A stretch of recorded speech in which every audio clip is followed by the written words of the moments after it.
Hey everybody, John here, Dynamic Motorsports. Just wanted to make a quick follow-up video on the camshaft challenge that we entered, that Eric Weingartner at Weingartner Racing put on. We sent in a camshaft for that, and just wanted to say first of all that good job, Eric. Eric did a fantastic job on the challenge, putting it together, kind of wrangling all of us. There were 23 camshafts, including ours, that were sent in, and these were some of the top engine guys, top camshaft guys in the world, in the country for sure, and just keeping all of us pointed the right direction and making the rules clear and all that stuff. Very good job, Eric. And the other thing I want to say is all the competitors, all 22 of the other competitors, everybody was so professional. Everybody was so helpful to each other. Just the kind of the camaraderie, if I could use that word. It was just really fun. It was a fun time. These are, like I said, these are very talented guys. Some pretty big names, and we just had a good time. We still continue to. We're all on kind of this giant text thread, and we're constantly sharing information and asking each other questions. I've had good conversations with a lot of the guys, just on asking questions and just following up. But it was just a lot of fun. We were competing against each other, but nobody was. There was no tension there or nothing like that. It was, and there's still not. It was just a lot of fun, and we all thought so. Got a lot of data out of this whole challenge. A lot of different camshafts.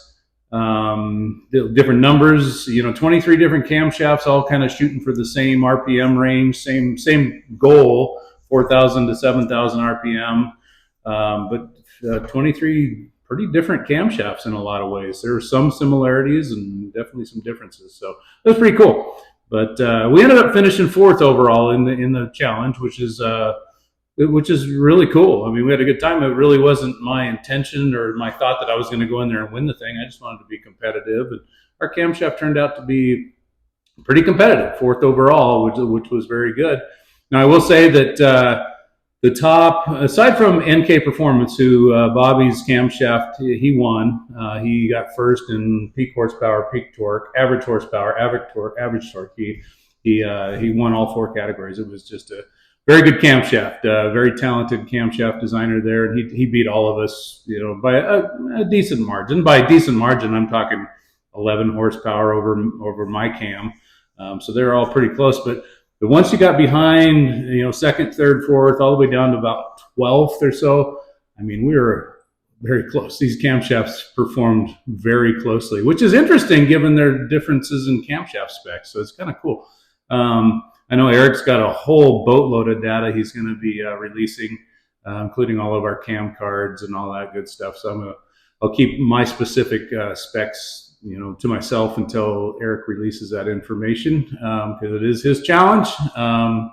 But anyway, I just wanted to follow up and say good job to everybody. Fantastic job with watching Eric and Gary Dunsworth, who owns the dyno in the shop where the camshaft challenge was being done in Oklahoma.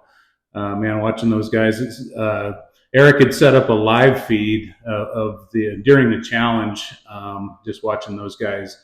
They could swap cams in about 18 to 20 minutes. It was pretty fast watching Eric pulling valve covers and rocker arms, and Gary pulling the balancer off the front and timing cover and getting the camshafts out of there, and it went pretty quick.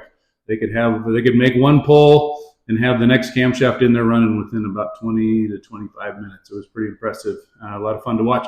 Now, if you didn't watch the live feed, I believe Eric still has the live feed. It's no longer live feed, obviously, but I think he has the footage still up there as videos that you can watch on his website or on his YouTube channel. I may be wrong on that, but you can go back and watch that. But very good job, everybody, all the competitors, fantastic job. And like I said, I've had some neat conversations with these guys, and nobody was at each other's throats or anything like that. There was no trash talk, no nothing. We were just all in it we had a good time, which we did, and just sharing data and sharing stories, and still we just have this, like I said, this text thread that we just kind of always shooting oddball pictures and funny comments and stuff like that. These are good guys, a lot of fun. But anyway, stay tuned. I'm going to try to get some more videos out on a more timely basis. We're still getting this sound and iPhone thing down. I'm not a video guy. I'm trying to put out some more content here just because I think we got some interesting stuff that people will like. We got the Toyota 1GZ V12 that I bought, and we're going to be putting that in we're going to put it in a Mazda RX-8, which my wife doesn't think it's going to fit, but the tape measure says otherwise. But we're going to try to get that torn down. Well, I'm not going to try. I'm going to get that torn down and get some good information on that. There's just really no information, or very little information. You get like bore and stroke and stuff like that. That's, who cares? That's easy. But to get some very more in-depth, detailed specs, deck height and rod lengths, and pin heights and pin diameters and camshaft timing and stuff like that. I mean, these are an engine that they never imported into the States. But so as such, there's just not a lot of information on it. It's a pretty cool motor, and we'll get some in-depth detail on that. And then we also got the Coyote engine here, the flat plane. As we're waiting on the crankshaft for it, but once that gets in, we'll be doing some information on that. That's a fun project too. So anyway, I appreciate you guys watching, and we'll see you later.